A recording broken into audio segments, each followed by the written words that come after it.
Hi, and welcome to the Audi TV podcast. Building cars that are ahead of their time. This has been the driving force behind Audi since the beginning. It's no coincidence that Audi's slogan expresses its pioneering spirit and its enthusiasm for technology.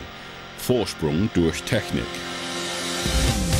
It's been 30 years now since Audi entered the floodlights on the stage of the Geneva Motor Show, changing the world of cars forever. The first Audi Quattro. Quattro stood for the permanent all-wheel drive, which was a rather exotic technology for road-going cars at the time. Rear-wheel drive was the popular choice back then. Cars with front-wheel drive were considered cutting edge. And suddenly, permanent four-wheel drive? In a sports coupe?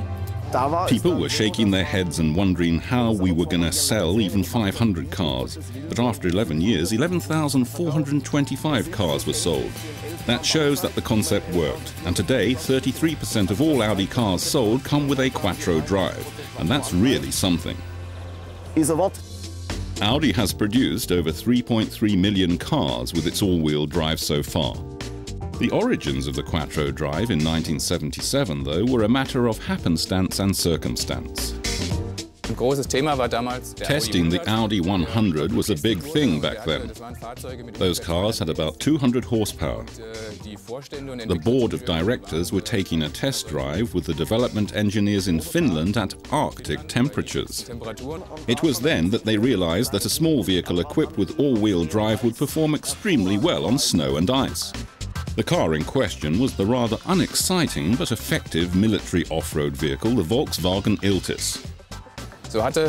One of the development engineers had a Volkswagen Iltis there at the time. What really surprised him was the performance in the curves, and especially accelerating out of the curves. The cars with front-wheel drive had problems, but the Iltis performed receptively with agility. Then the head of chassis development came up with the idea that technology with a more powerful engine would be an interesting project. Let's try and see. A car which distributes the driving force over all four tyres can absorb more lateral guided force on each tyre than a car with rear-wheel or front-wheel drive. Its traction and cornering ability is superior.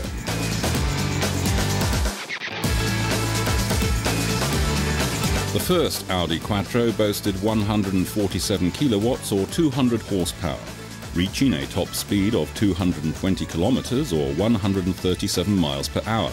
A typical Audi, both sporty and dynamic. The Quattro made its way to public awareness with the Audi 80. That was the initial spark, although the model wasn't exactly a bargain. The entire competition followed our lead over the next couple of years by installing four-wheel drives. But not as well as us, because they simply converted conventional rear-wheel drive into four-wheel drive. And that's how the Quattro reached the wide masses of car drivers and became an integral part of the Audi model range.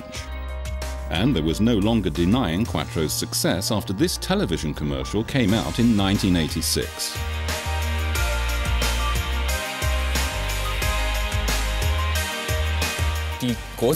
The next great development came with the torsion differential. Torsion is a contraction of torque and sensing. Torque sensitivity. It has an automatic mechanical detection to ascertain whether an axle is carrying more force than it should, and then automatically transfers that force to another axle that can absorb it. This mechanical release was the next big step for the driver, because it was a system which independently distributed the driving force. But it wasn't just an unparalleled triumph for Quattro in the consumer series. The 80s were also the high point for the Quattro power transmission in motorsports. Based on the original Audi Quattro model, the Sport Quattro literally shook up the racing world. Darnish started in front of me, 1 minute in front of me, and when I had done 7Ks, I passed him like anything, you know. It was a sort of very tight bend and then maybe half a kilometer straight, and I passed him maybe 100 kilometers different. Walter Röhrl, who is still considered the best rally car racer of all time, led the way into the history books with the Sport Quattro. One of the most fascinating stories about the Audi Quattro took place at Pikes Peak, Colorado in the US. It was a mountain race over natural roads and gravel. The record to beat was Michel Mouton's top time in the traditional Quattro. And Walter Röhrl broke that record with the S1 and its more than 600 horsepower. It was the first car that I was afraid to be co-piloting. You have to understand that this car accelerated from 0 to 100 kilometers or 62 miles per hour in 2.9 seconds over loose ground. In 2,9 Sekunden beschleunigt. But the motorsport's victories weren't exclusively reserved for the popular Sport Quattro.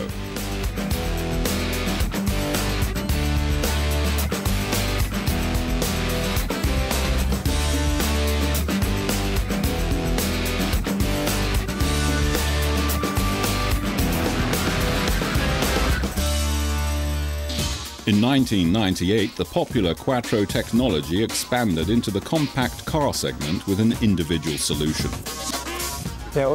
Our basic approach at Audi is every car line has its own Quattro. For the compact car line with transverse engines like the A3 and TT, we created a Quattro drive with an electronically controlled multiple disc clutch which sits on the rear axle. The novelty is that when the discs are pressed together by oil pressure, the driving torque is continuously transferred, in extreme cases up to 100% to the rear axle. The early 21st century brought about a thrust of innovation. The evolutionary steps of the Quattro drive became ever more elaborate and developed in shorter intervals. In 2005, we incorporated a center differential with an asymmetric dynamic torque distribution into the RS4 series. This asymmetric dynamic torque distribution gives 60% to the rear axle and 40% to the front axle. This provides excellent driving dynamics and vehicle handling. It's slightly focused more on the rear and is simply more agile and dynamic. In 2007, an exceptional vehicle from the Audi series needed an exceptional solution for the Quattro all-wheel drive. The Audi R8, a high-performance sports car, holds a special place amongst the Audi models, even in its packaging and power transmission. The mid-engine is placed just before the rear axle, and the transmission is directly behind that. Because of the special V8 or V10 mid-engine layout, the Audi R8 has a tailored Quattro drive. The core contains viscous couplings with lamellae, which operates with the viscous fluid. Due to the mid-engine layout, the Audi R8 is designed to be extremely back-heavy. When operated normally, only 15% of the torque is regulated to the front axle.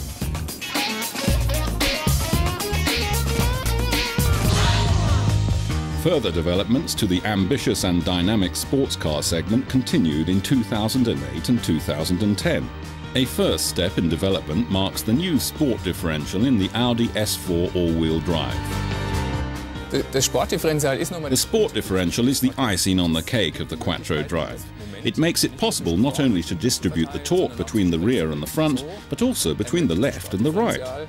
The sport differential presses the car, which because of its idleness wants to go straight at first, right into the curves.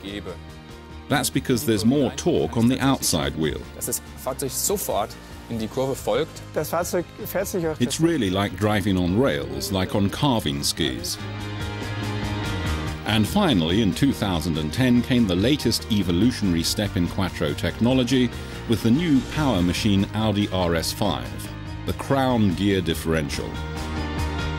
The crown gear's center differential is linked to the vectoring torque control in the RS5.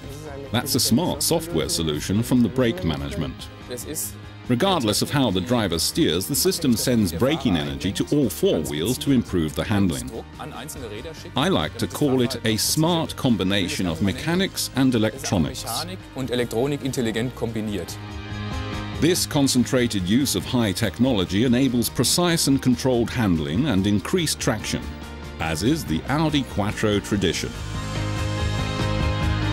And that's how it will continue. The Quattro will constantly evolve, but will also revolutionize it. The electrification offers great opportunities for the Quattro as well. Those are the challenges that still face us. But the Audi engineers have some tricks up their sleeves in this area as well. We have a lot to look forward to. Thanks for joining us here at the Audi TV podcast.